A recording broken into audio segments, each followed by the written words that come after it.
begin. Again, I hope that everybody can hear me, and please feel free to type into the chat line. Daniel has said that it sounds like a bad connection. I hope it's getting better and better all along. But nevertheless, let us begin because, ladies and gentlemen, I don't want to take up too much of your time, but at the same time, I want you to go away feeling that we've actually accomplished something in the process. Can I please ask you to mute your microphones so that we do not have a situation where your background noise, be it of your children or of your dogs, is in fact disturbing the enjoyment of this scintillating discussion that everyone else is having. My name is Ivor Blumenthal, and what I'm going to do is I'm just going to very quickly show you who I am so that you have the opportunity to meet me in person. I have created this group, which is the South African Independent Tenants Association. At this moment in time, it is a voluntary, not at this moment in time, it will always be, but it is an employer grouping, it is a tenant grouping where the focus of this tenant grouping is on independent tenants rather than very large group-owned retailers or chain stores, which you might find in an average shopping center, or in fact as a tenant in any environment where retailers and tenants might actually practice their daily activities. South African Independent Tenants Association is an association acting unapologetically in the independent tenant's best interest. And so what we say today might sound a little aggressive. It's not meant to come across as aggressive. It's meant to come across as assertive on behalf of the interests of independent tenants, because my feeling is that up until now, far too much has been done that hasn't taken the independent tenants' interest into account. And in fact, far too much pandering has been done, as far as I'm concerned, by many shopping center owners. And I am generalizing here, but I've had the displeasure of operating in a number of shopping centers around the country. And I can tell you my experience is that shopping centers do not take independent tenants seriously the way they should, and certainly not in the same vein that they might ordinarily take very large tenants, such as a chain store, such as Pick n Pay or a Checkers or a Game or a Pepco, etc. The reality in my mind is that the independent tenants very often are a grouping of individual retailers that are very often paying monthly rentals into a shopping center where some of the very large chain stores are in fact not paying those monthly rentals. And we know the reason for it. We know the rationale for it. We know the fact that they're destination stores that bring traffic into the shopping centers. However, what happens in the time of lockdown, as we are now experiencing, is that it's the independent tenants that continue to pay their rents, whereas the large tenants who either weren't paying their rents or were paying their rents but now are refusing to pay their rents are in fact no longer destination stores. So you have a contract that you're not necessarily paying anything for. Again, I hope you can all hear me. And please, if you can't, just indicate to me on the chat line and we'll try to do something about it. Okay, so the agenda today. I want to talk about the legislative framework very generally for landlords and tenants. I wanted to talk about what some of the large retail groups have done. We're not going to spend too much time talking about that. I want to talk about the strategy for dealing with landlords for individual tenants versus groups of tenants. I want to talk about our strategy for dealing with municipal councils, because very often it's the landlords that say, you know, we have to pay rates and taxes, we have to pay for water and lights, etc. And so I think that we need to engage as a group of tenants with the municipal councils as well, because that's not quite true in terms of some of the emergency actions that have been taken by government to instruct municipal councils to be lenient, not to be charging interest or penalties on outstanding accounts, etc. So government has gone quite a long way to try and create a framework, making it easier for shopping centers to actually be more lenient towards their own tenants. I don't see too much of this being passed on, however, to independent tenants, and I want to talk about that. Then I want to talk about our strategy for dealing with the Department of Trade and Industry and other government departments, for example, the SMME department, in terms of supply side emergency incentives that they've been making available to small and medium-sized businesses for the COVID-19 lockdown. and also just generally to talk about DTI, supply side incentives, that should be made available to small retailers, but that are not being made available to small retailers. I want to talk about the Banking Council because, again, government have enacted legislation to make it easier for banks to be more lenient towards their small business account holders. But quite frankly, from what I've seen the banks releasing in terms of their response to COVID-19, I think it's insipid to say the least. I think it's very much like what MTN did for broadband after they were threatened to be fined by ICASA, and they came out with nonsensical freebies, such as, for example, you can have from 12 o'clock midnight to 6 o'clock in the morning as free airtime or half price airtime. So it's that kind of thing that I think the Banking Council has unfortunately started off with. And I think that as a group of tenants, we need to be attacking it and attacking it viciously, because ultimately you're the clients at the end of the day. And I honestly do not think you're getting bang for your buck as far as the banks are concerned in this country. And then finally, I want to just go to SAITA and what SAITA is going to be over the next 6 months. Remember that membership for the next 6 months of SAITA is absolutely free. And remember as well that even once you become a member, even though your membership certificate will last for a year, you can cancel with a month's notice as well. Even once after October, we start implementing paid subscriptions for SAITA. But in the meantime, for the next 6 months, it's absolutely free due to a benefactor who doesn't want to be named, who in fact has come in to fund SAITA as a startup organization, to whom we're eternally and forever grateful, I think. Okay, so before I start, are there any questions or any comments anyone wants to make either about our agenda or in fact anything else in general? I'm going to unmute your microphone so that if you do want to say something, you can say something, or you can ask me to put something else on the agenda as well if you need to. Okay, so I'm going to, oh yes, who's that? Hello? Is that someone who wants to talk? No. Okay, so I'm just going to mute everybody's microphone again and we can start. Right, so ladies and gentlemen, like I've said to you, I want to keep these meetings to a maximum of 45 minutes, if not 30 minutes, so that we, do not keep you away from your very busy activities, which I'm certain you are. It's amazing, even with the lockdown, how busy people are and how they've become. Okay, so the current landlord tenant legislative framework is something that's very interesting. The tenant to tenant legislative framework has been relaxed by the government, and I'll talk about that in a moment, particularly the Competition Commission, and landlord to landlord equally has been relaxed. I could add there that landlord to tenant equally has also been relaxed. Now, what do I mean by this? Well, let me read you some quotes and then I'll talk to the issue.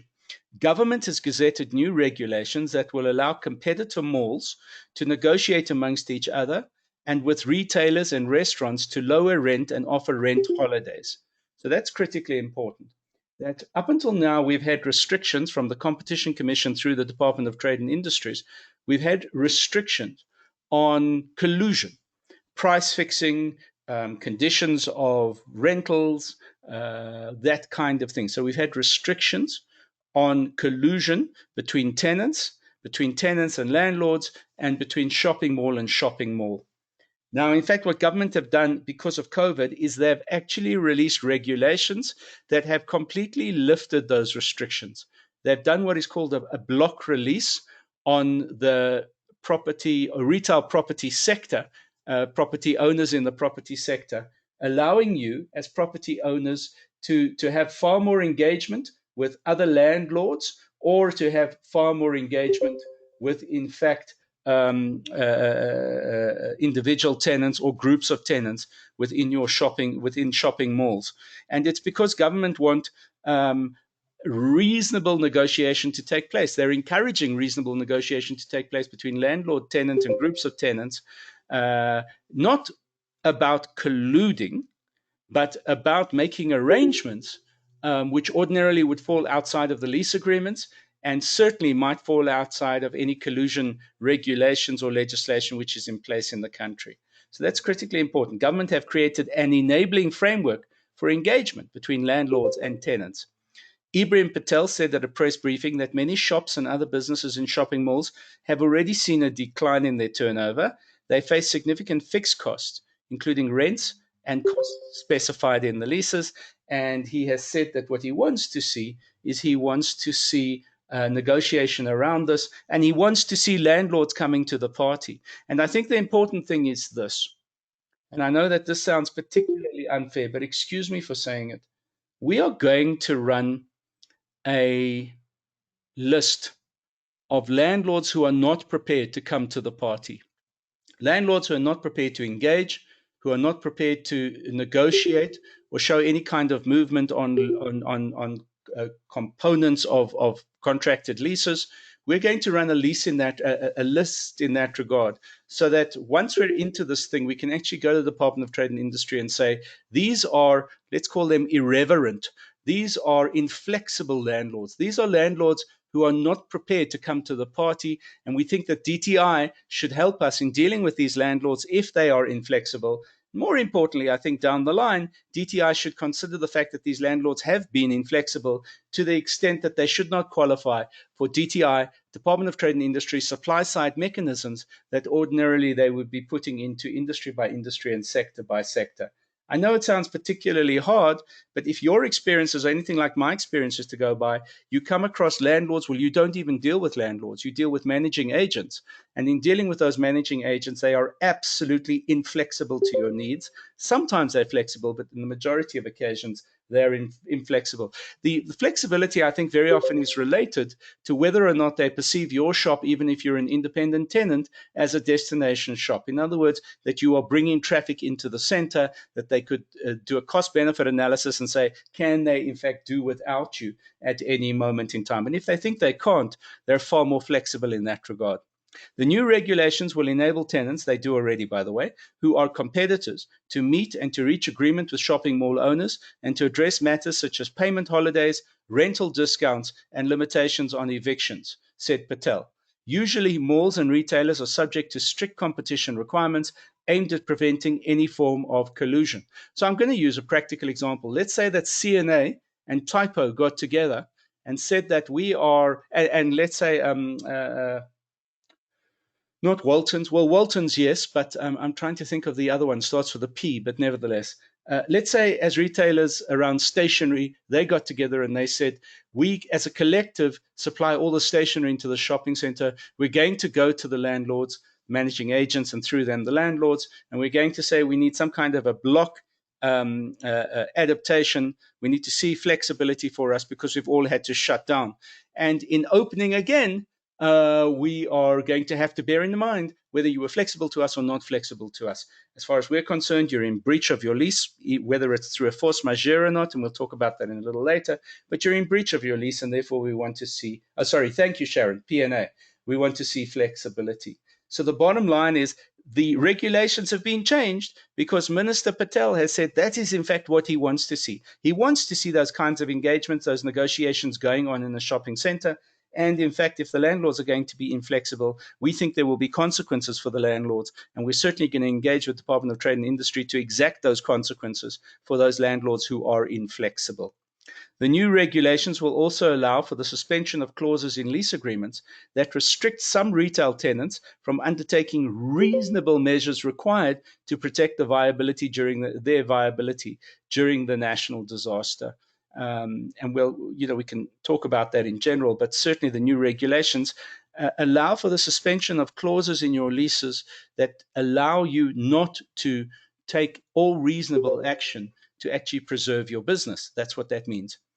Now, initially, only restaurants, personal care services in malls, as well as clothing, footwear, and home textile shops will be included in these regulations, along with the malls themselves. However, we are applying these regulations, ladies and gentlemen, as if they apply to all retailers. It's far better in this instance to ask for forgiveness than it is to ask for permission. Far better to ask for forgiveness than to ask for permission. At this stage, is there anybody who wants to say anything or ask any questions before we carry on?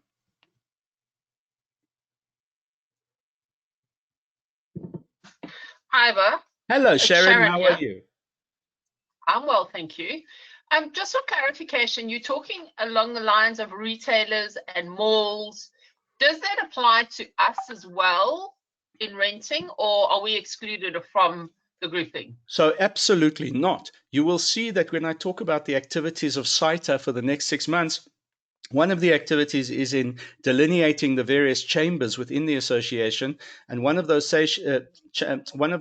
chambers is very, very specifically looking at your kind of animal. So the answer is absolutely not. It doesn't exclude you to any degree whatsoever, Sharon.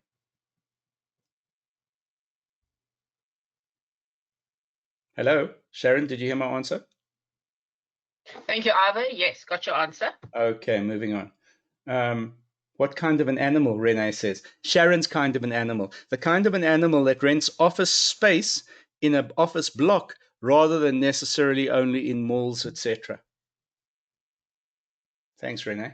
Right, moving on. I'm just going to mute your microphones again.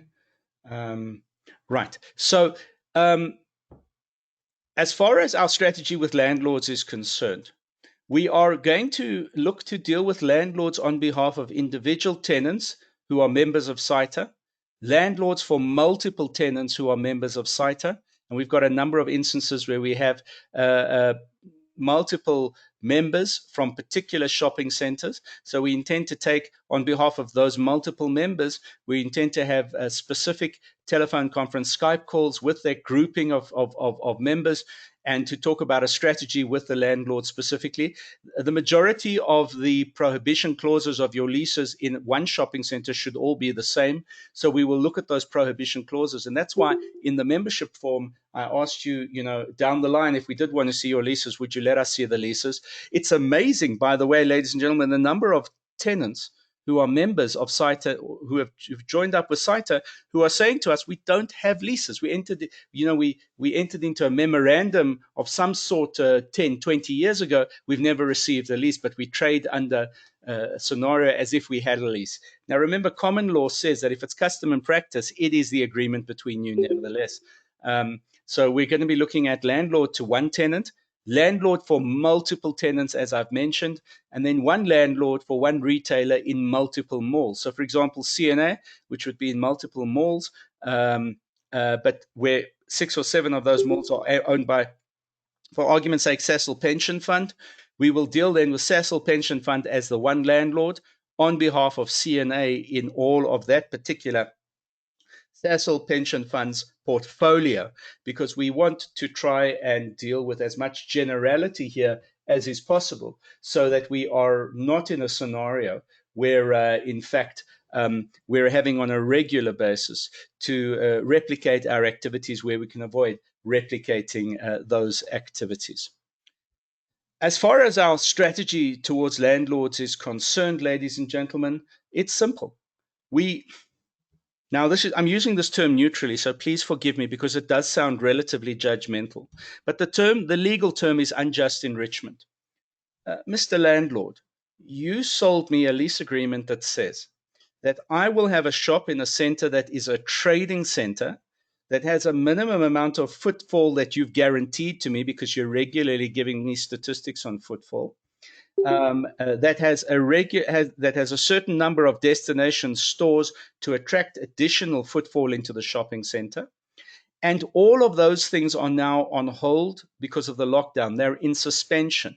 I appreciate that they're in suspension through no fault of your own. No shopping center owner would ever in their right mind want to engage in a voluntary lockdown. However, irrespective of the cause of the lockdown, the reality is the lockdown has caused you to be in breach of your contract in terms of performance on your side of the contract with me as a landlord. And hence, from a tenant's perspective, the only thing I am now getting from you, that by the way is very seldom specified in any lease agreement, is storage space. You have now become an extra space. you've now become, I can't even think of the competitors of Extra Space, but you've become an extra space where, in fact, we go in, there are containers, we lock up the containers and we come back and get our stuff in a month's time. That's all you are to me at this moment in time. So certainly through no fault of your own, but the reality is you are now, if you continue to invoice me for rent, you are threatening to want to unjustly enrich yourself. And from that perspective, we're not going to allow that to happen either on an individual basis or collectively for all the members of the South African Independent Tenants Association. So that certainly is our first argument. We've had engagement with a number of legal firms. In fact, as early as this morning, and Renee, thank you so much for that 702 clip you sent me. But that really does, in a nutshell, paraphrase what a number of lawyers have been telling us. And that is very dependent on your own lease agreement. But the reality is that there is an element here of unjust enrichment. There's an element here of breach of contract. And there is a legitimate cause to say to landlords, hold on, it cannot be business as usual in terms of what you're budgeting for income. So certainly we've got more than enough, I think, to go on in that regard. But do not anticipate that the landlords are not going to fight back, because remember, the landlords don't have to speak to us. They speak to us through managing agents. And as you know, that's one degree of separation. Management agents have no need to be nice to you, no need to be nice to us collectively. And the landlord's statement to the managing agents is keep these, I nearly said bloody tenants, but keep these tenants away from me. I never want to see them. I don't want to deal with them. As far as I'm concerned, I own the building, but you guys manage the building. I do need to say one other thing. It's been brought to my attention with no evidence or proof so far, but it's been brought to my attention that the South African Property Owners Association, despite having a specific instruction from the Department of Trade and Industry to engage with their members who are the property owners and say to them, you've got to be reasonable to your tenants, it's been brought to my attention that there is a possibility, and I've got no evidence at this stage, but I am investigating. There's a possibility that SAPOA has said to its property owners who own malls, etc., we do not want you to engage with your tenants. We do not want you to enter into variance agreements with your tenants. We do not want you to set precedents with retail tenants or any other property tenants in this country, because whatever you do in your center will in fact come back to bite all of our other members in the South African property owner cluster. And even though the Department of Trade and Industry has created the provision now under COVID-19 regulations for that specific thing to happen, that those precedents are in fact set, SAPOA have said, we will not be able to handle the deluge of applications on behalf of our members should one of you open the door and negotiate favorable terms with your tenants. Now, I can't prove it. We do not have any evidence except allegorical evidence at this moment in time that that kind of an instruction, even if it's on an individual basis, has in fact taken place. However, it might account for how, despite the regulatory framework becoming more flexible, landlords and managing agents, where they've even paid lip service, have in fact not entered into any variance agreements whatsoever on behalf of individual tenants or clusters of tenants outside of the large groups and the large chain stores. So we certainly are trying to investigate if that happened, because if that happened, then SAPOA will be dead in the water as far as I'm concerned, along with every single one of their members. But we haven't got any evidence to that effect at this moment in time. I'm waiting to hear SAPOA said we never said anything like that. And in fact, I've been trying to get Neil into an interview, and I will continue to try get him into an interview to say, did you give this instruction to your members, and how do you think it's legal if you did? If you didn't, we certainly apologize for the insinuation. It certainly wasn't meant with intent, but we're acting on behalf of the best interests of our members as SAITA. Right. So the first is to make a case for unjust enrichment. The second is to look at least splitting the rental invoice between rent and services. Now, this is a traditional argument used by landlords, where landlords say, we cannot not have income because we have to pay rates and taxes, we have to pay water and lights. And it's true. We have to pay insurance. It's true. Of course you do. But quite frankly, number one, so do our members have to pay insurance, number one. And number two, as far as water and lights are concerned, There has already been COVID regulation and legislation that has been passed and instructions to SALGA, the South African Local Government Authority, to instruct its members, who are the municipalities around the country, to be flexible, to give rates holidays, tax holidays, and even service holidays where they can be justified. So we want to say to landlords, let's distinguish between rent and services. Let's first talk about relaxations on rent. And then as far as services are concerned, what we want at the very least is we want to know that you'll pass service benefits on to us if you get service dispensations from local government.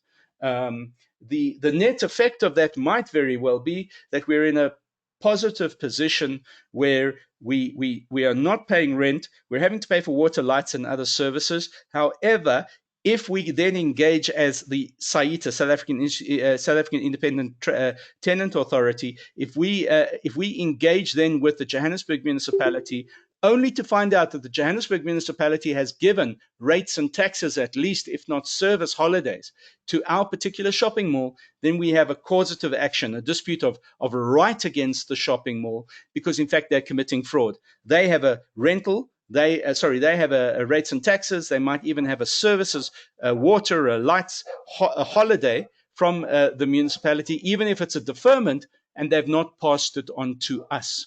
And that's what we're looking for. We're looking for them to pass on any benefit they might have, where they're on charging that benefit to me as a tenant, to pass that benefit on to me so that I can then at least have a deferment until I'm up and trading, if not, in fact, have an outright discount. I just want to read two questions that have come through. Aggie says, if the landlords force the tenants to pay rent, there will be many insolvent tenants, for example, Edgar's. Well, Aggie, absolutely. There's no question about the fact that the large chain stores, the Pepcore groups, the Truworths groups, many of the groups out there have simply said to their landlords, we're not paying you rent. You are shut down. You are locked down. We are not paying you rent. A little disingenuously, because many of them were not paying rent even before COVID. They were only paying water and lights and services. But the reality, as groups, they've come along and said, well, we're not going to pay you rent. Have a go at us. We've got big lawyers. In fact, we've got bigger lawyers than you. And we're only too happy to meet you in court. And of course, DTI have said to them, we're behind you, the tenants, not so much we're behind you, the landlord. So that's quite a nice turn of events. Franco says, our landlord has request utilities. We have no funds to cover the cost. Okay, Franco, I'm going to say this to you, that what we have to realize is that where there is shared risk in a lease agreement, and certainly water and lights and third-party costs, which are there to benefit you, are shared benefits. However, for example, electricity which is used for common property in a locked down or shut down shopping center might need to be discounted, in the sense that the only electricity that might be used might be some strip lighting, might be some alarm systems, etc., but ordinarily wouldn't run to the same extent that they would ordinarily run to. That's the important thing. And of course, it's which water and lights and rates accounts you're talking about. Remembering that for the invoice you're currently being invoiced against, you're being asked to pay council fees for services you obtained in March, which started off until the last week of March with no lockdown, rather than the current lockdown period. So what you might want to do at the very least is discount your water and lights and services component of your lease agreement by 3/4, or rather one quarter, because you got 3/4 benefit out of those services that they're charging you for. Going into the next month by 2/4, unless the lockdown is extended. So we need to be flexible enough. We need to be understanding enough, Franco, to understand our obligation. In a situation where you cannot pay, our strategy with the landlord will be simple, Franco. It will be, you can't get blood out of a stone. We don't want to declare insolvency yet until we've had an opportunity to see if we can get back on our feet after lockdown.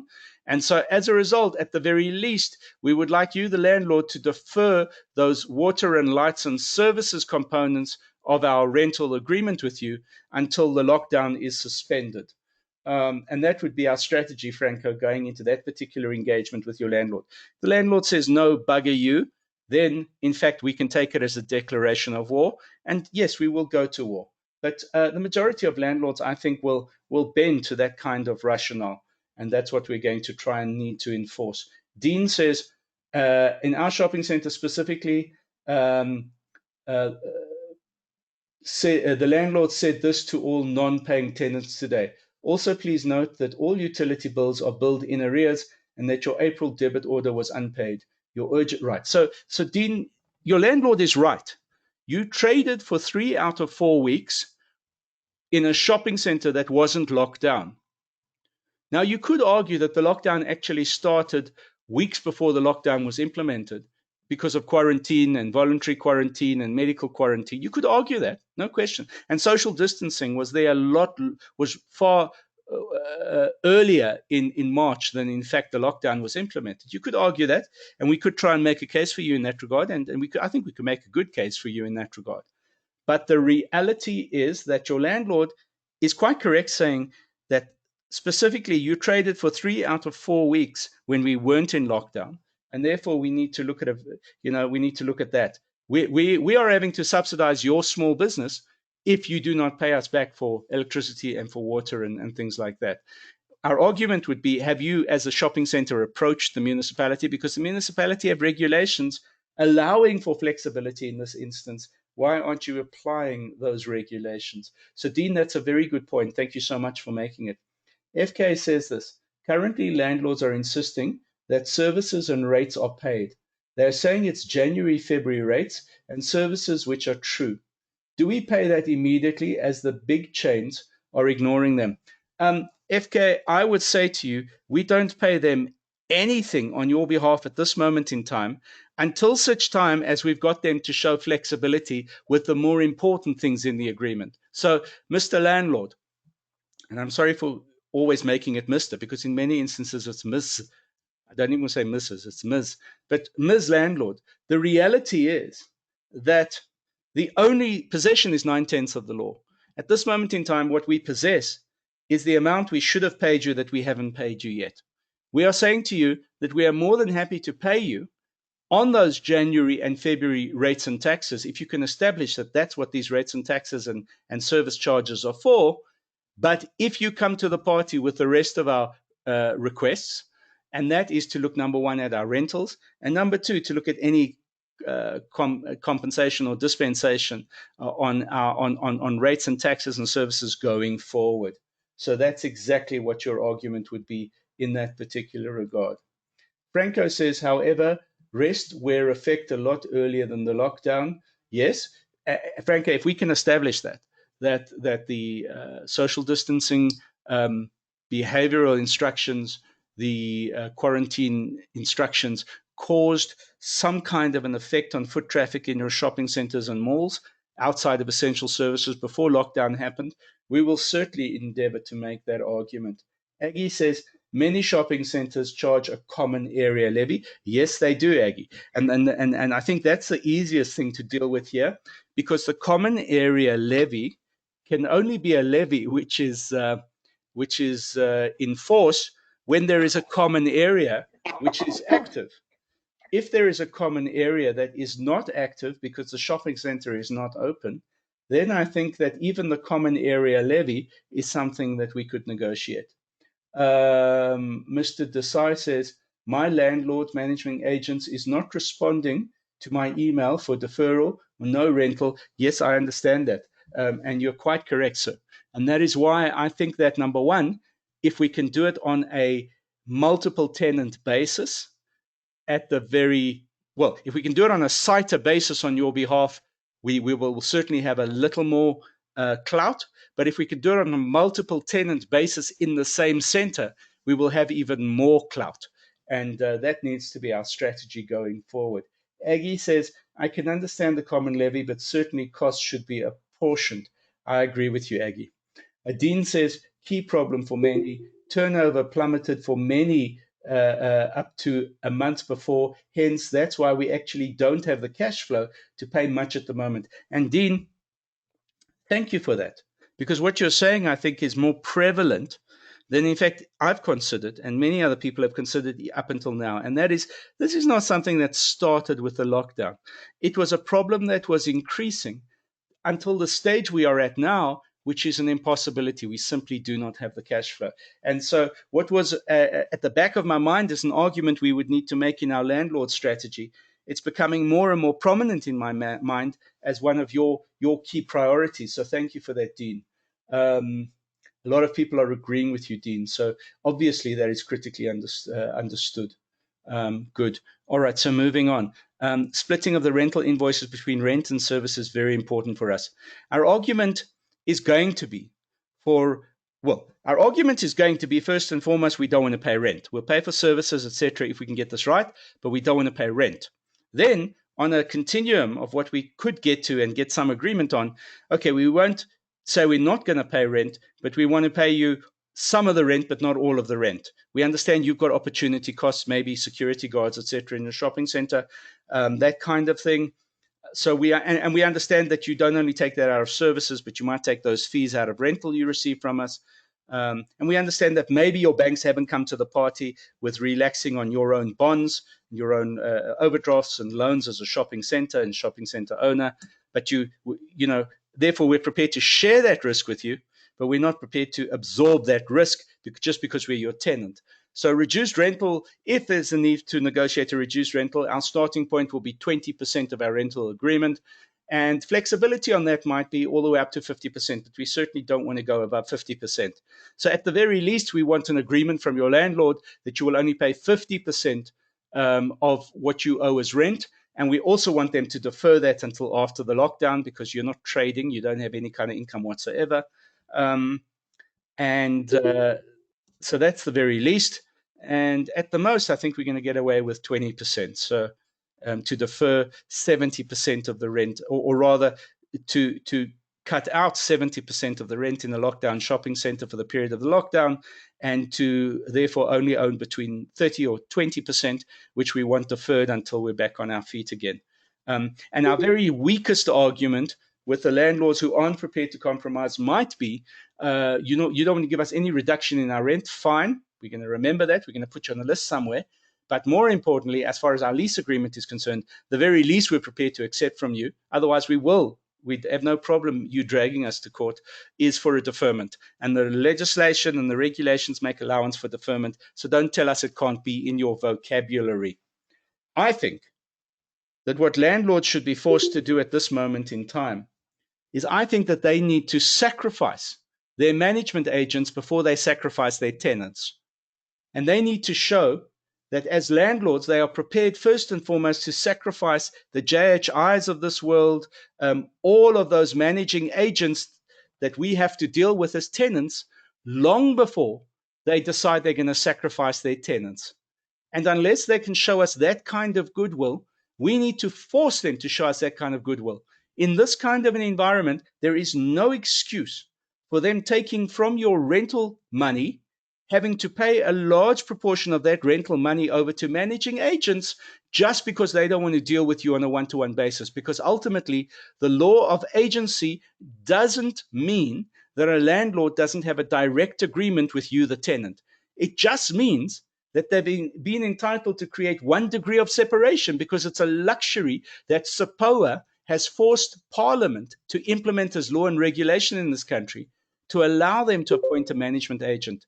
They should be forced to sacrifice and discontinue their contract with their management agent before they do that with you as a tenant. They should be doing everything in their power to help you as a tenant survive. They should be protecting you, nurturing you, so that when they unlock their shopping centers, you can continue trading. And if they don't show that kind of goodwill, I really believe, ladies and gentlemen, we have to fight for it. It's not going to be easy, but we have to fight for it.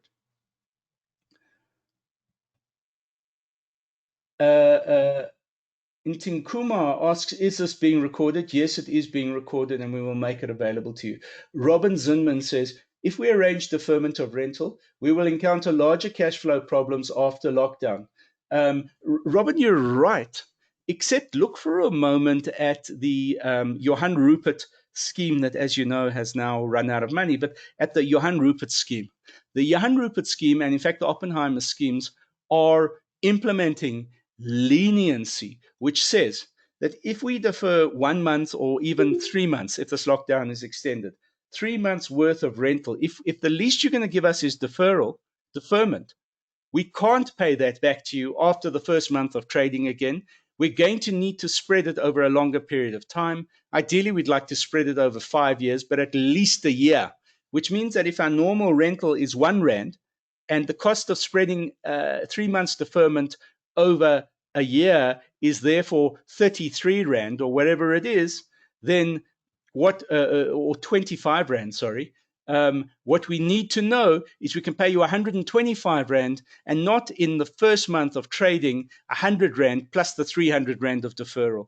Do not expect that from us. It's not a logical claim or request from us or demand from us. And if that's what deferment means to you, Mr. Landlord, well, we won't accept that agreement. It's really that simple. So thank you for that, Robin. Cash flow is critically important. Ashraf says, what about the promotional marketing funds, which are usually 1 to 2? Well, Ashraf, as far as I'm concerned, shopping centers do nothing with those funds in your interest to begin with. I have not been in a shopping center where I've seen value come out of those funds from beginning to end. So that's the first point I want to make. But more importantly, they cannot claim that they're going to use those funds in the interest of the shopping centers because everybody knows that shopping centers are going to open on the 17th of April. That's the first thing. So they don't have to claim that they're going to tell customers they're open for business again. And number two, the reality is that if there is an extension of the lockdown and the shopping center wants to apologize to its customers, it must apologize to its customers. It's not doing it on my behalf as a tenant because my customers know the shopping center's locked down because the government's told them all the shopping centers have locked down. So no shopping center should be charging you your marketing levy. And if they are, we should be simply refusing to pay that marketing levy. All right. I'm making no apologies for the fact that the South African Independent Tenants Association is there for tenants and independent tenants specifically. So we're not there for landlords. We're not there to be reasonable until landlords show reasonableness and are prepared to come to the party. We have to negotiate hard if we're there to get you the best interest. I do need to make that point. All right. So the strategy with landlords depends very much on the clauses in your lease agreement. We'll be hearing that from all the lawyers. And let me talk about lawyers for a moment.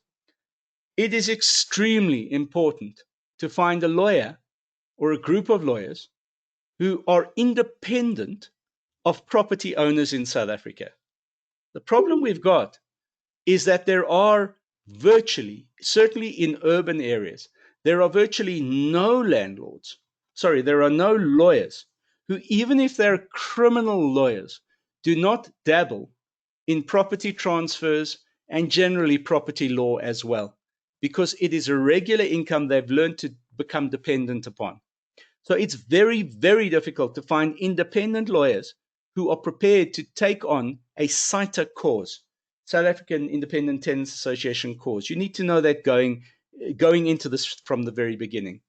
So a legal team that we're busy putting together will be a legal team which isn't of the largest companies out there, because the majority of large companies out there are very active. They've built their size on the back of large property companies, property ownership companies, management companies that in fact have contracted them to do services. And that's been done knowingly. Instead of building internal legal departments, they've gone to those legal firms and given them work because they then know that those legal firms have a conflict of interest if a tenant will ever ask them to represent their interest back to the landlord.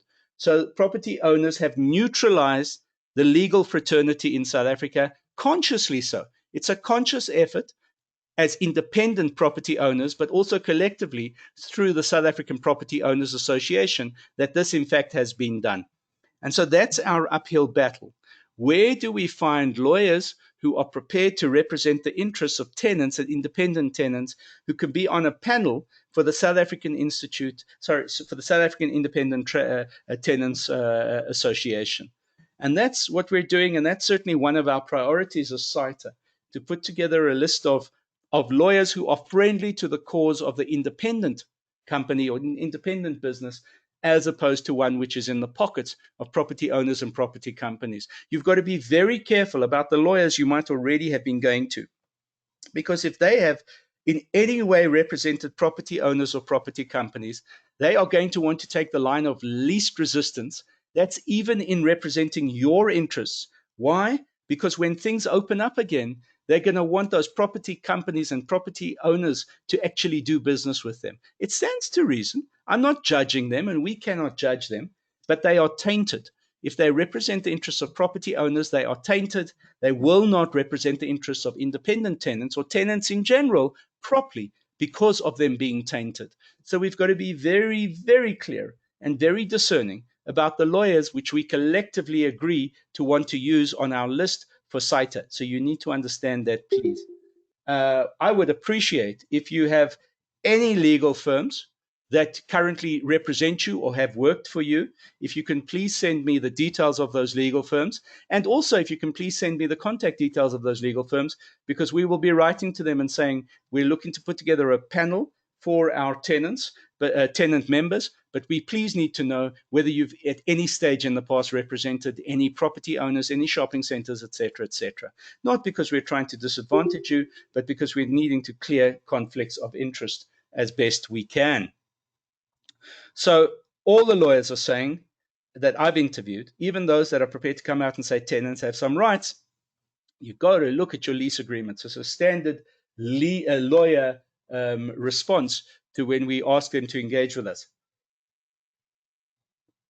They're not wrong, but the reality is as well, a great deal of this negotiation is going to be outside of your lease agreement, outside of the courts, and really is going to be appealing to the fact of, hey, Mr. Property Owner, you might be completely within your legal rights, but when things open up again and you've not been good to us, we're going to talk to DTI, we're going to talk to government, we're going to talk to various bodies out there and groups out there that might be very interested. We're also going to talk to our customers and clients, by the way. We're going to activate our relationship with our customers and clients, because if we don't protect the interests of our clients to continue buying our products and services in your shopping center, you certainly are not going to do that in our best interest. So that certainly is the nature of that discussion that will take place. What's very, very important as well in terms of our strategy with landlords, ladies and gentlemen, is identifying and knowing any precedents which might have been set before. And so there will be a question there which goes out to our members on precedents. But we need to know if at any stage in the past, a particular landlord has made any concession in terms of either reduction in rental or deferment of rental, or splitting rental and service charges in such a way that they can negotiate one or the other. We need to know if those precedents have been set, because that's like gold. For us, that's like platinum. It's more than gold. It means that we've got a precedent on a shopping center by shopping center basis that we can enforce. And collectively, if we need to with SAPOA or if we need to with DTI, collectively then on a sectoral or industry basis, we've got a body of precedent we can set to say that this isn't new. Landlords have made these concessions in the past. Even more so now, why are they not making concessions? Who instructed them not to make concessions? Was it the DTI? Was it the Minister of Trade and Industry? Was it the CEO of the South African Property Owners Association or its chairperson? And we would want to put them on the spot in that regard to respond to us. So that's a very important consideration. And then I think what's very important in our strategy with landlords is you need to understand this isn't going to happen overnight. We are not going to get you an agreement overnight. And in your mind, you need to be resolute enough. Franco, even yourself, who is on the bones of closing down forever because you don't have cash flow and everything else you've very sadly told us about. But even there, in your mind, there has to be that this has to be your last stand. This has to be Casper's stand. You have to be knowing that even if you've given into the banks, which you shouldn't have, and we'll talk about the bank strategy a little later, but even if you've given into the banks and your suppliers and everybody else, you do not give in to the landlords at this stage. Your lawyers who are part of the SAITA group that we put together, you will be told when you have to give in, when there is nothing more we can fight for. And I doubt we'll ever get to that stage. But at this stage, you have to be willing to engage. You have to be willing to hold out. And if you do not have the gumption to hold out, then you need to acknowledge that in yourself, because you become a weakness in your own relationship with your landlord, but you also become a weakness within the group then in terms of setting precedent, which becomes unbearable precedent at some stage. And please, I'm not in any way characterizing any of you as that.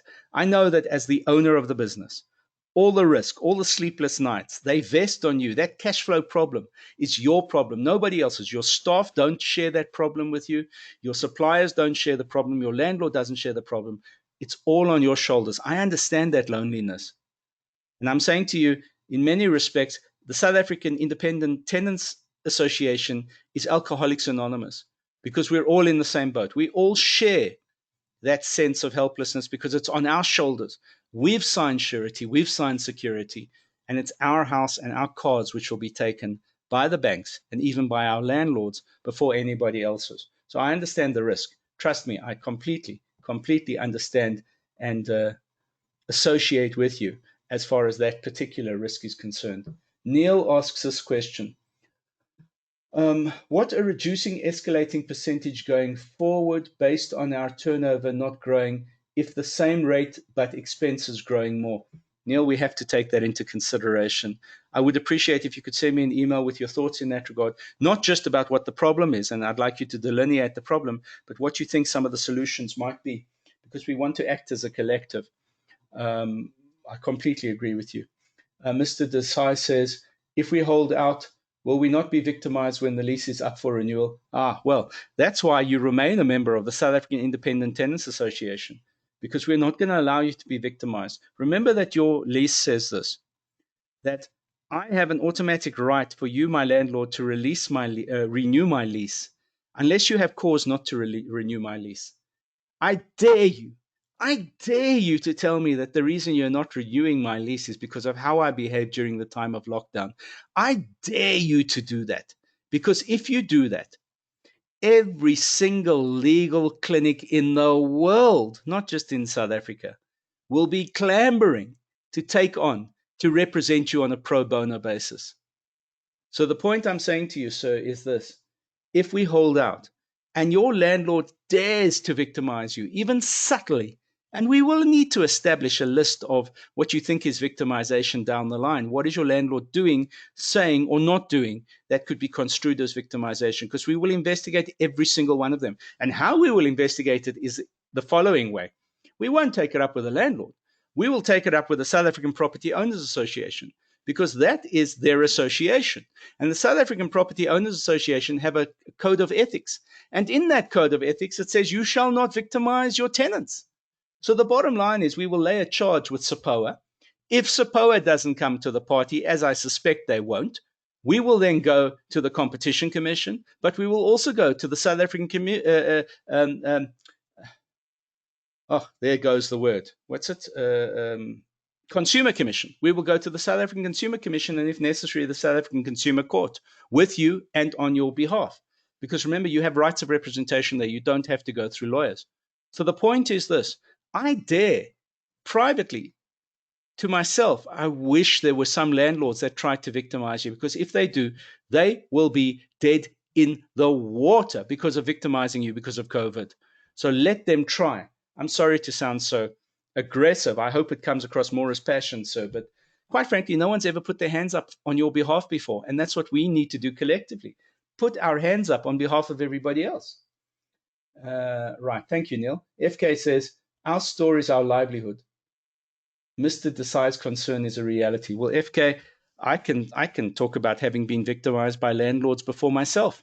I can talk about how that ended up for the landlord. But the reality is that there is situation after situation where as a tenant you folded because you've been bullied. Remember, we have legislation in this country against bullying.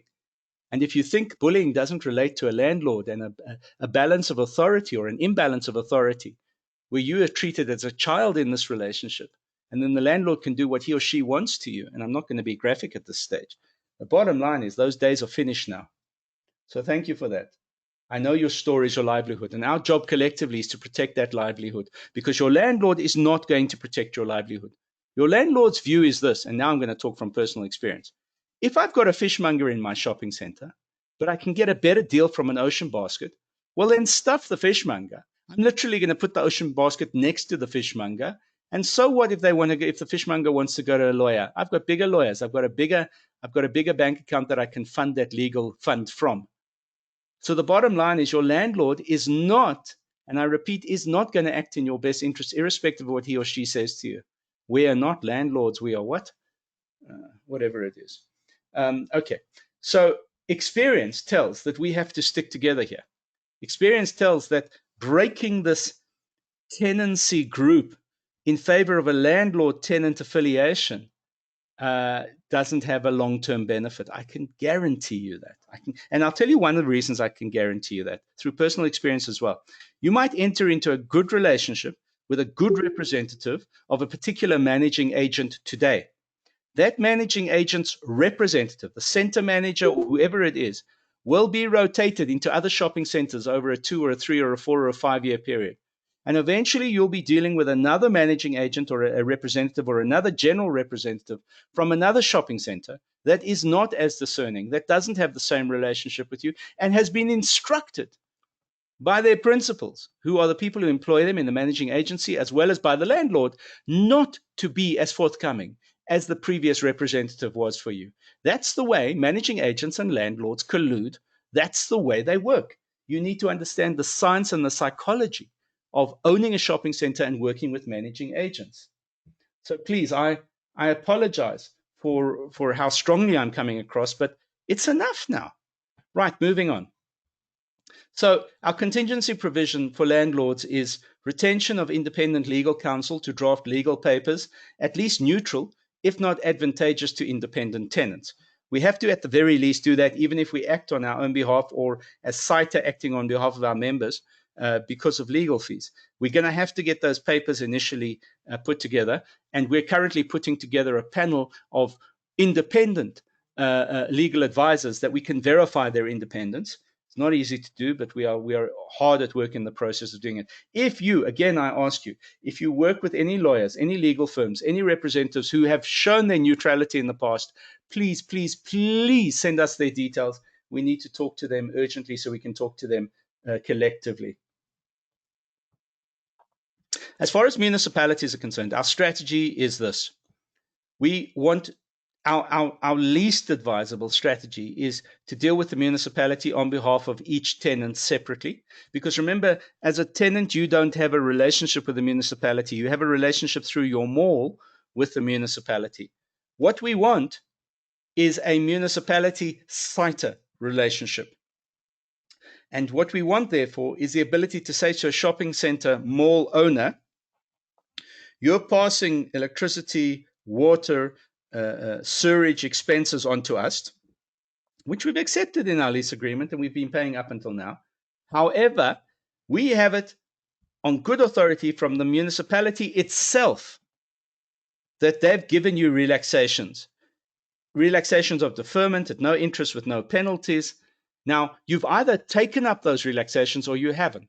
If as a shopping center you haven't taken up those relaxations, then we really want to know why that is the case. If as a shopping center you have taken up those relaxations, then we want to know why you've not passed them on to us, your tenants. So that is our strategy as far as municipalities are concerned. And remember, and I need to say this, that this year, well, it might be deferred, but this year are municipal elections, which means that in 2000, where are we? Are we in 2020? 2021 is municipal elections. So next year is municipal elections. So remember that municipalities have a year, or the politicians in municipalities have a year to do the right things sufficient to wanting to be re-elected.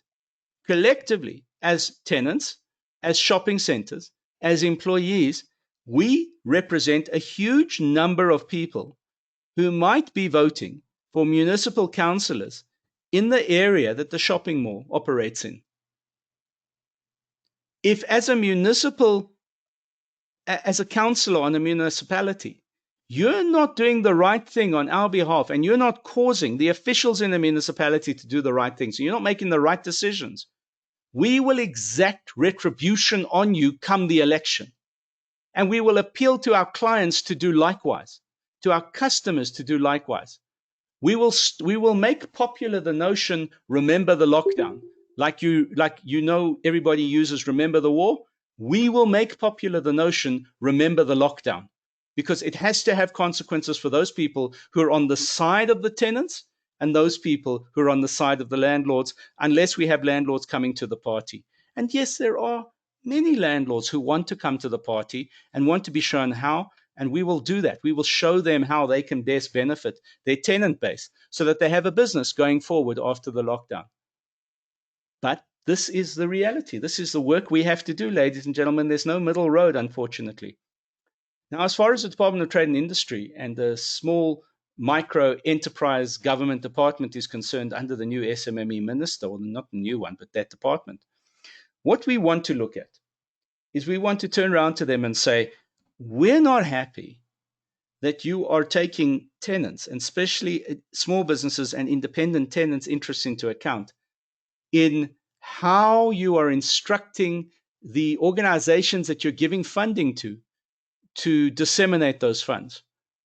So, for example, I'm just going to use a ridiculous example in a shopping center. But let's say, for example, a Clicks pharmacy in a shopping center, which is not a small independent tenant, but let's say a Clicks pharmacy in a shopping center can get its hand on 1 million masks. And the department, the SMME department, has now put out a tender for companies who can supply masks to apply for funding to do that. Ideally to manufacture those masks, but if they have access to the masks, then to supply the masks, and they'll pay for those masks at reasonable rates. Except the SMME department has given the money to NAFCOC, the National African Federation Chamber of Commerce, to administer that 200 million rand fund, where NAFCOC has put into the requirement, and the minister has not made them take out the requirement, 51% black-owned businesses. And we need to say to SAITA, we need to say to the DTI, this is not the time to play politics. This is not the time to play politics, because 30% of our members fall into the category where they're not black-owned, maybe. So we're talking maybe for those 30%. But more importantly, now is not the time to play politics. And I'm sorry to raise it as an issue of race, but that was an SMME decision by the minister to allow that to happen with NAFCOC. So that is a 200 million rand fund, but there's another 400 million rand fund that's intended to be used for the same purpose. So all I'm trying to say, ladies and gentlemen, is that we want to approach the DTI, we want to approach the SMME department, and we want them all to understand that now is the time to make general small business benefits available to everybody concerned. But equally, what we want to say to them is, if you are continuing with your 51% requirement for any of these tenders to be awarded, then let us talk to our members who satisfy that requirement, and let's put them at the front of the list. Don't keep them at the back of the list. Why should NAFCOC be the only organization entitled to administer that fund for its members, but no other organizations which might satisfy that 51% requirement, or no other individuals? Because you can be certain that NAFCOC will first give that money to its members before it gives it to any external SMEs which might be 51% or more, level 1 or level 2. So our engagement has to take place with the DTI. Our engagement has to take place with the Small Business Ministry as best we can. The second thing is that we need to be talking to the DTI when the lockdown is lifted, but even now. The DTI have multiple funds which are available. The DTI have in excess of 10 billion rand a year of normal supply side incentives available for businesses, for small businesses, etc., which are never made available to retailers to benefit your businesses. And they're normally only made available to large companies to administer for small companies. And so we need to have a long, hard discussion with the DTI, because the DTI is not doing well by small businesses, by small retailers, by small tenants out there. And they're giving what is your entitlement as tax-paying entities. They're giving them to other parties which represent large business, not small business in this country. And that has to stop. And it has to stop by putting the Department of Trade and Industry on terms, and if necessary, doing it legally as well as in every other way possible. But it's dependent on membership. It's dependent on membership of SAITA for us to be effective and fastidious in how we actually deal with these issues. So any questions before I go into what we're going to be doing over the next 6 months generally as SAITA? Any questions or comments anybody wants to make? Franco says, I have heard anchor tenants already telling landlords they can't pay for the likes of Dis-Chem and Woolies, claiming not all their items have been sold. taking the gap way before us even thinking about it. Franco, you raise such an important issue I've not thought about, and that is what precedents. So we know about Pepcor, we know about Truworths, we know about Edgar's, etc., saying, look, we just can't pay. But we don't know what precedents have been set by landlords in terms of those agreements with those anchor tenants, even before they've begun to talk with you as small and independent tenants. What precedents, what agreements have they entered into with those larger companies that you're talking about in your message, Franco? And that's certainly something we need to find out about and ask questions about. Ashraf says, we have a landlord, one of the largest listed funds represented by the largest managing agents, which will privately give you, thanks, Ashraf, gave a full concession and rent free for April. Was that to you? That's fantastic. That's amazing, Ashraf. If you've got that concession from your landlords, then it says so much positive about large listed funds like the one that you're a member of, and that we'd want to thank them publicly. Because trust me, SAITA wants to thank those landlords publicly who will bend over backwards for its small tenants. We want to acknowledge those landlords. In fact, when we are regularized, when we are normalized, ladies and gentlemen, we will end up with an annual awards event for SAITA that doesn't only recognize your strengths as retailers, but more importantly, the strengths of good of good landlords out there and property owners and managing agents out there, because I assure you that they are few and far between. And what we will want to do is appeal to your customers and your clients to only go to shopping centers owned by those landlords, because that's the South Africa we want to see. So thank you for that, Ashraf. It's amazing to know that you've already had those concessions where they gave you full concessions and rent free for April. That's amazing. Please forward us the details, Ashraf, because while we don't want to put you in a predicament with your landlord, we do want to see if we can negotiate similar things for tenants in that center and maybe other centers that the landlord, that listed property fund, owns. Because in fact, they've broken the SAPOA instruction, which says don't negotiate. And more importantly, what it will do for us is it will indicate to us that it is possible and the precedent has been set. So thank you, Ashraf. That's absolutely amazing. Dean, in answer to your question, can that stand as a precedent for us? Absolutely, it can. Of course, it can, particularly if it's in one shopping center. Of course, it can. Remembering that we always want not to endanger someone like Ashraf in his own shopping center. If he's already had the concessions made, we don't want to endanger him or his agreement with his landlord, which means we have to go slowly, but we want to catch that monkey irrespective of how slowly we want to go.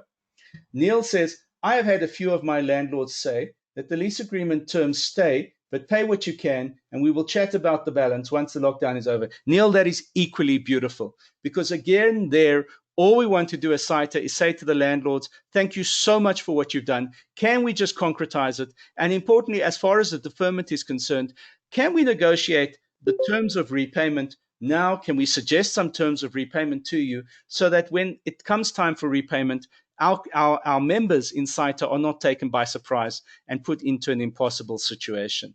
And I really love that idea that there are already some landlords we can engage with and negotiate with. That's absolutely fantastic, Neil. So please, if you could send me that information, I would really appreciate that. All right. So, ladies and gentlemen, as far as SAITA is concerned, again, let me just remind you, for those new, the Southern African Independent Tenants Association, we're an association acting unapologetically in the tenants' best interest. Our objective over the next 6 months is multiple, and we will send out a recording of today's session for you as well, and we'll try and put down some of the more important, pertinent facts in writing for you. But generally, the 6 areas of our focus over the next 6 months will be, and remember, the first 6 months of SAITA membership is absolutely free, and then you can cancel if you want. You don't have to become a paid member when we introduce subscription. But the first 6 areas of priority are finalizing our constitution, because certainly government won't talk to us until we have a finalized constitution. Finalizing our advisory board, in other words, those of you who are prepared and happy to serve on our advisory board. We ideally want to do it on an industry by industry basis to make sure we cover all industries. Finalizing our short-term priorities, and then lobbying for memorandums of understanding with banking, insurance, SAPOA, SALGA, etc., all of the organizations we've spoken about. creating chamber activities for single tenants, for single retail tenants, for multiple tenant groups, and for domestic tenants, as we've spoken about with Rene. And then identifying common services and providers, professional services being lawyers, accountants, social marketing, which is absolutely critical. Ladies and gentlemen, I know it sounds like you're on holiday. Please forgive me for saying that. But I know it sounds like you're shut down and therefore you should act as shut down. But now is the time for a proper social marketing strategy with your database of clients. And I will be convening next week a webinar specifically to discuss with you what we're suggesting you do, how we're suggesting you do it, and in fact, introducing you to some people who could do it for you to make sure that there is a regular communication, but not a nagging communication with your clients and your customers out there, to remind them of where you are, potentially if you have an online site, to remind them to do business with your online site, etc., in such a way that we get them activated for when you reopen. And how you reopen. So critically important. So for professional services, absolutely. For recruitment, equally. For labor relations, absolutely. I don't even want to now get into the issue of what precedents you are setting as small independent businesses in terms of labor relations, which will come back to bite you in one way or another down the line. So labor relations, critically important, that we have a specific webinar and discussion, and we identify common services and providers around that opportunity. Training, equally important. Your supply chain, critically important, who your suppliers are, what bulk buying might mean between tenants, etc., because you're entitled to do that. You're not precluded from doing that. And then from a broad-based Black economic empowerment perspective, discussing those elements and looking at providers in that regard down the line as well. So that's our strategy over the next 6 months. Doesn't preclude anything we've done, particularly in terms of research that we've spoken about in today's discussion, but it's just our main headlines activities, our 6 main headline activities for the South African Independent Tenants Association going forward between now and October next year. FK says, sorry, not before FK, Daniel says, we got a formal email from an address that you cannot reply back to, that we have to pay by April the 7th. Really? Well, we'll deal with that, Daniel. Complete brick wall, he says. FK says, I've heard that Woolies approach one landlord and will only be paying pro rata for the food section only as they can only trade with food. So that's a very good question, FK. If you're a business that is partially locked down, so, for example, well, let's just say Pick n Pay. If you're going to Pick n Pay, you'll see that you're not allowed to go into their general non-essential goods divisions. You can't buy clothes from them. You can't buy paint from them. You can't buy stationery from them, etc. They've locked off or closed off those divisions. If they're turning around to the landlord and saying that is 60% of our income turnover from those products, and therefore, dear landlord, we are reducing our rental by 60% because those are non-essential services and we're forced to lock down, it is a very solid argument that your landlord can't say no to, even though they might want to. Legally, I think they're eventually not going to have a foot to stand on in that regard. So yeah, thank you for that. That's a very, very good point, FK. Mr. Desai says, will we be able to claim the subscriptions as a tax deduction? Of course you will. Absolutely, you'll be able to claim it as a tax deduction.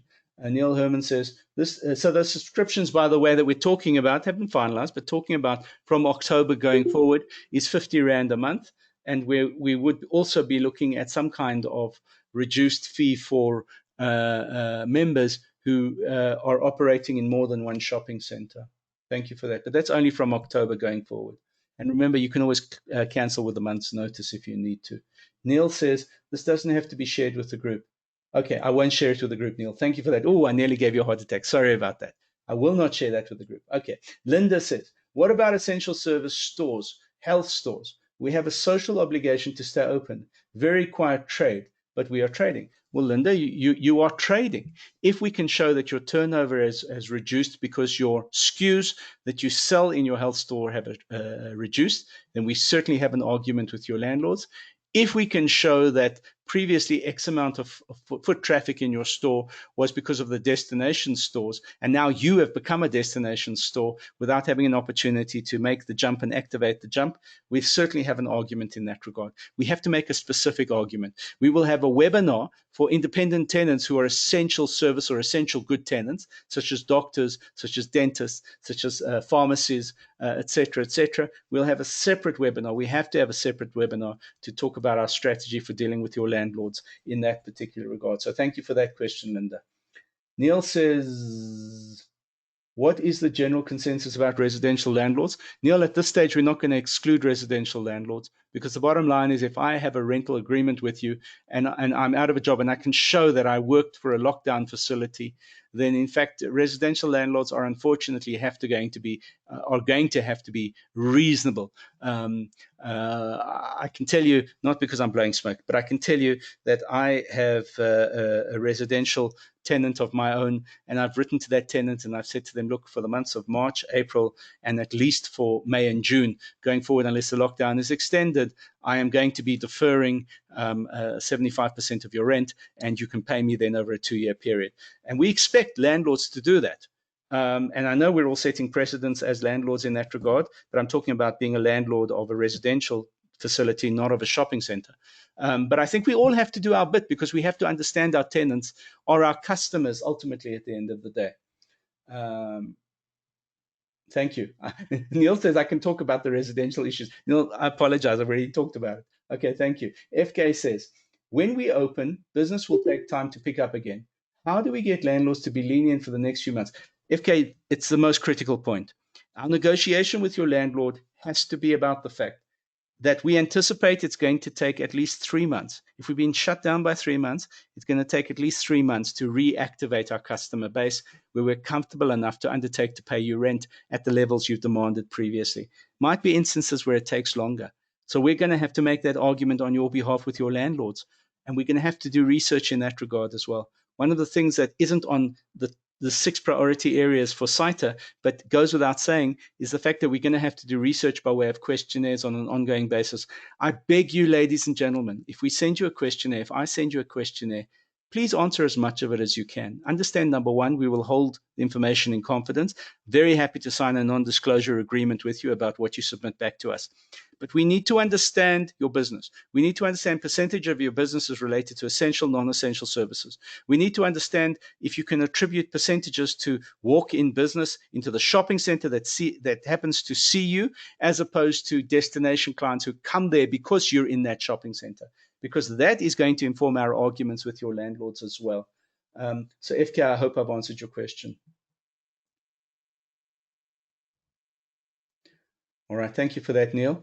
It's a private comment, but it relates to rentals. So thank you for that. We'll certainly make that available if you choose to let us make it available. All right, ladies and gentlemen, thank you. I've loved the fact that we've been together. 42 people joined us. 36 people have remained with us. The total complement of membership of SAITA at this moment in time is 60 odd. So thank you all in such a short time for joining. Please understand, the more of your colleague tenants in your particular shopping center that become members of SAITA, the more we're in a position then to go to your landlord and say, we represent the following 9 or 10 or 20 tenants of yours who are independent tenants. You have to talk to us. By the way, you might want to know, you might ask, how are we getting landlords to talk to us, and how are we getting them to say, well, we're not interested in talking to you? The Constitution of our country guarantees you something called freedom of association. It also guarantees you something called freedom of disassociation. But I'm interested in talking about freedom of association for a moment.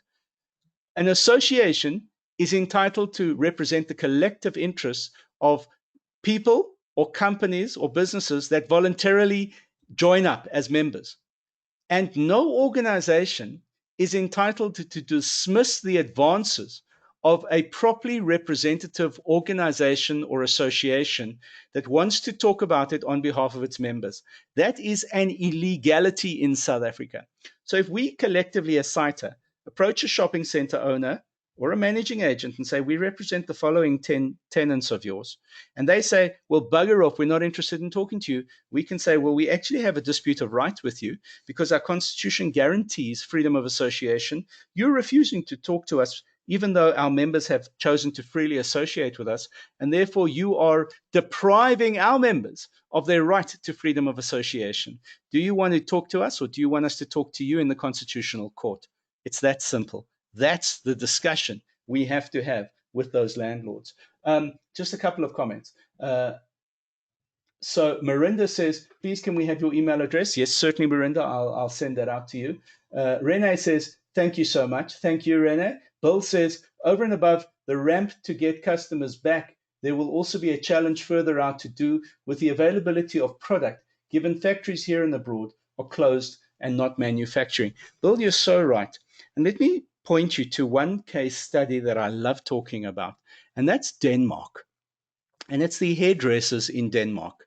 Now, this is way before COVID, and it has nothing to do with the lockdown, but it has to do with the fact that for 10 years, believe it or not, 10 years, the hairdressing trade union in Denmark actually shut down the hairdressing industry and began opening up hairdressing salons themselves.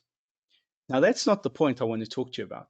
What I want to talk to you about is that in the process of doing that, what they started doing as well is they started saying, well, we're a trade union. We have brothers in our federations in manufacturing trade unions. Let's talk to those manufacturing trade unions about manufacturing. And I can think the only hair product at the moment I can think about is Brill Cream.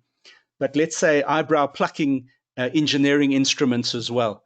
But so we have brothers in the manufacturing sector who either make Brill Cream or they make hairbrow plucking manufacturing implements.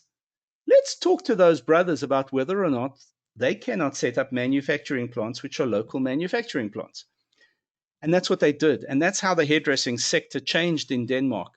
I only know this because I sat on the European Union for 10 years and had to hear these stories from the Danish hairdressers again and again and again. I apologize for that. But I'm making a more specific point. And that is, Bill, we know we're going to experience a manufacturing problem down the line. We also know that there are fortunes of supply side funds which are available from the Department of Trade and Industry, many of which, by the way, are couched in racial terms, in other words, the Black Industrialist Fund, et cetera, et cetera. But there are ways of getting around what you're pointing out, Bill, in the medium term, not in the short term, so that we never end up with this kind of problem again. And what SAITA will want to do down the line, once we normalize, once lockdowns are lifted, or even before the lockdown is lifted, is we will want to engage with you. For example, Bill, in your regard, you're the motor industry sector. So we'd say all of our tenants who are in the motor industry sector, we'd want to engage with you and say, right now, what are the kind of products which potentially could be made or maybe are already being made in South Africa? Because if they're already being made in South Africa and we can get DTI to acknowledge that and maybe even pay for the manufacturing process and subsidize the products because of the expense of buying locally manufactured product, we can get into a scenario where when your business is open again, you literally have a supply chain in place. One of the things that was recommended by a very, very good trade lawyer that I spoke to is he said, speak to the DTI in this instance about classifying those manufacturing plants that are going to set up manufacturing for lockdown businesses that are going to need a supply chain, get them classified as essential products and essential services. It is not something that DTI won't talk to you about. And so it opens up a whole new vista, Bill, but it does need leadership. And certainly, I mean, in your industry, you would need to be leading that discussion with SAITA as we move forward, and in a discussion we might have with the Department of Trade and Industry equally as we move forward. I mean, it's a very important point you're making. Clifford said, hi, Ivor, is there an email address that we can use to send you documents? Absolutely, Clifford. By the way, what you can do as well is you can attach those documents to my personal WhatsApp, because remember, that's all encrypted. So it's also very, very protected from outside eyes and outside ears. But certainly I'll send you an email address. But in the meantime, you can attach them to my personal WhatsApp, which is 082-880-5316, 082-880-5316. It's the one that many of you have used previously. Good. Any further questions, ladies and gentlemen? I really apologize for the fact that we started at 1 o'clock. It is now literally nearly 2:30. I have completely broken my contract of agreement with you that this is a 30 to 45 minute session, but I hope you will bear with me. Are there any further questions, outstanding questions, or can we call it a day as far as this discussion is concerned? I will be distributing this recording with you as well as the presentation as well, just so that you have it available. Any further questions or comments, ladies and gentlemen? Yes, thank you, Andrew. Thank you very much. Thank you, everybody. Good. Well, thank you, everybody. It's been a great pleasure talking to you, and we will certainly be in touch pretty shortly, pretty soon. With that, I'm going to end this discussion. So thank you very much, everyone.